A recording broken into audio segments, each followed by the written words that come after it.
Us and Them, an extract from Dress Your Family in Corduroy and Denim by David Sedaris. When my family first moved to North Carolina, we lived in a rented house 3 blocks from the school where I would begin the 3rd grade. My mother made friends with one of the neighbors, but one seemed enough for her. Within a year we would move again, and, as she explained, there wasn't much point in getting too close to people we would have to say goodbye to. Our next house was less than a mile away, and the short journey would hardly merit tears or even goodbyes, for that matter. It was more of a see you later situation. But still I adopted my mother's attitude, as it allowed me to pretend that not making friends was a conscious choice. I could if I wanted to. It just wasn't the right time. Back in New York State, we had lived in the country, with no sidewalks or street lights. You could leave the house and still be alone. But here, when you looked out the window,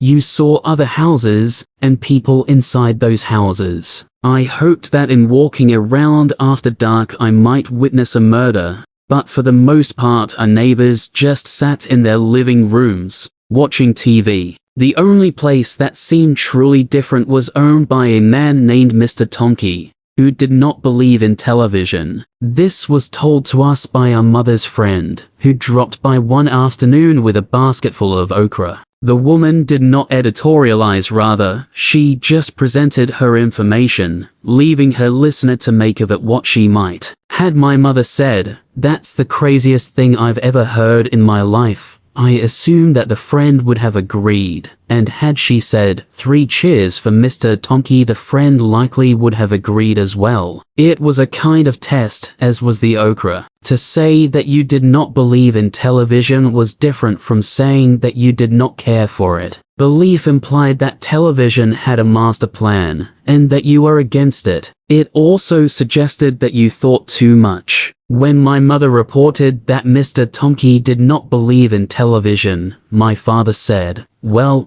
good for him. I don't know that I believe in it either."